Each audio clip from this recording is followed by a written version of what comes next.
Hey everyone, welcome to another video. Remember, if you love film, gaming, or television content, please consider clicking that subscribe button because today I am going to be talking about Black Panther Wakanda Forever. So, let's get into it.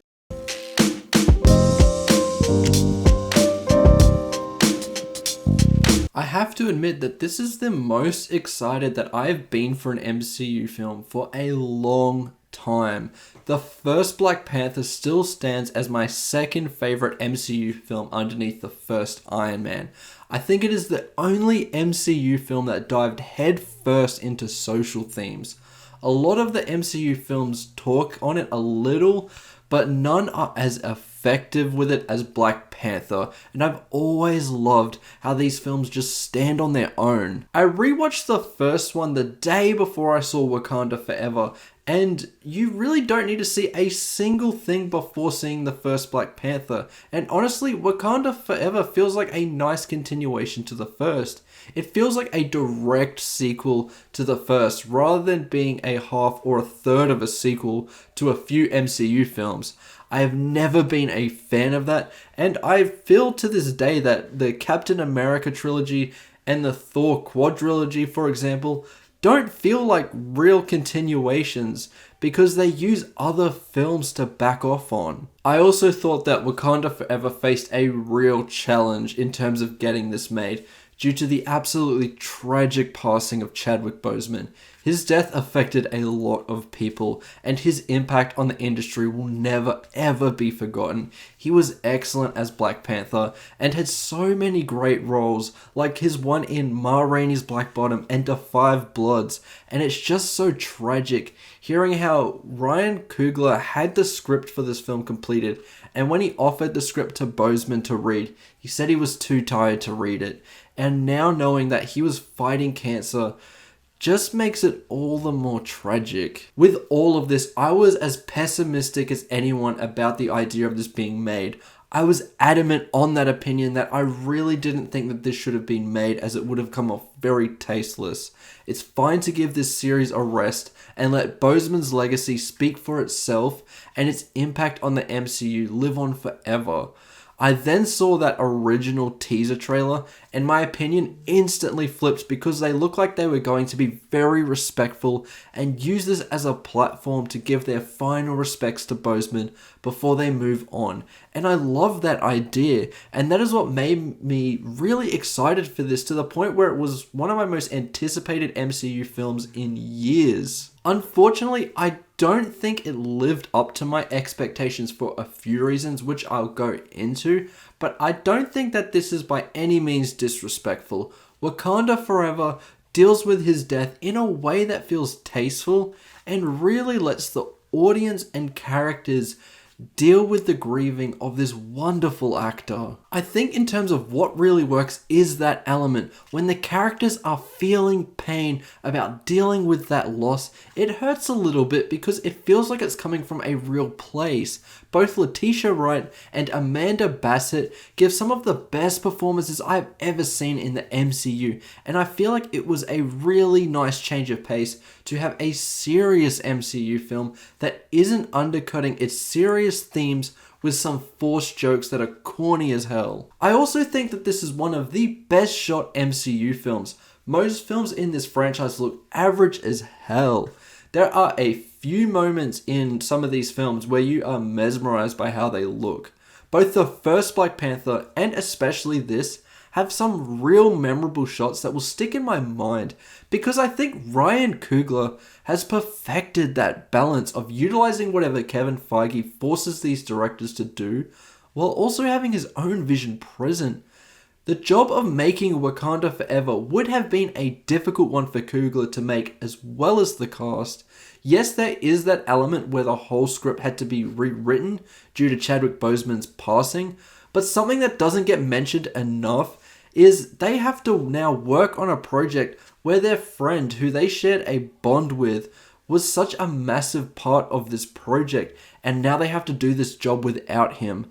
I'm sure that they must have been feeling very emotional during shooting this film, and I think that is what made it so difficult to make. I think the biggest thing that weighs this down, unfortunately, is the fact that Chadwick Boseman is not present anymore as Black Panther.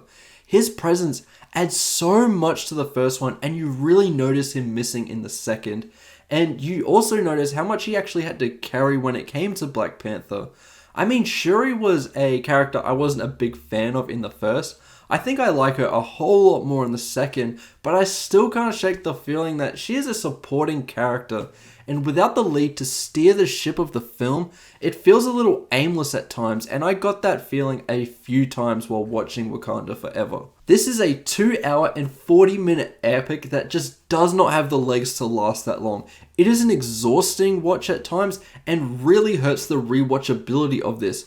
I don't think this is a film that I would really seek out to watch again, because there is just so much in this that feels a little pointless, and by the end, you are dying for this to finish. I mean, it is not too present, but in a film like this, I got really annoyed at some of the clear Kevin Feige check marks that this needed to make.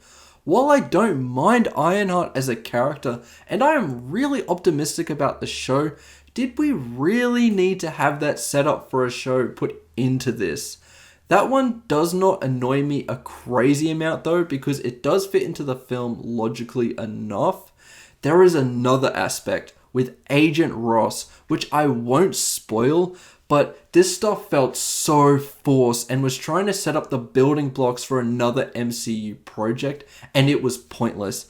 Every scene that featured this element could have been cut out and it would not have affected the film one iota. When these elements were occurring, all I could think was, really, Kevin Feige? You can't let it rest for one film? You're always thinking about the product, and maybe I was foolish to think that no way that in a film where we are trying to honor Chadwick Boseman's legacy, that we would be plugging a future movie, and it just felt gross when it was present. Anyway, thankfully it's not in the film for too long, but I was annoyed to see it nonetheless. I also thought that the villains were kind of average in this. Namor is a fine enough villain, and I understand why some people really like him. However, when you are following up from Killmonger, who might be my favorite MCU villain, it feels like a bit of a step down.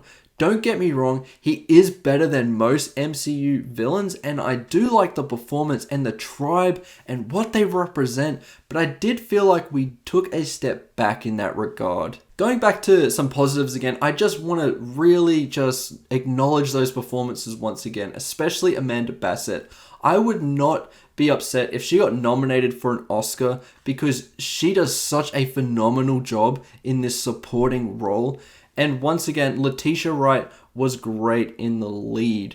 I also thought technical elements like the costume design and production design, while not as good as the first Black Panther, was still really excellent and just captured that atmosphere that a Black Panther film does. Overall, Black Panther Wakanda Forever is a hard film for me to have a definitive rating for. I saw it a few days ago now, and I'm still hovering between these two scores. I think I'm going to give Black Panther Wakanda Forever a 4 out of 5. I'm hovering between that and a 3.5, but I think that because this has so many elements that I really love and are better than most of the MCU, like these performances, I just have to bump it up and say that I do recommend this to you. Anyway, thank you so much for watching the video. Tell me in the comments below what you think about Black Panther Wakanda Forever.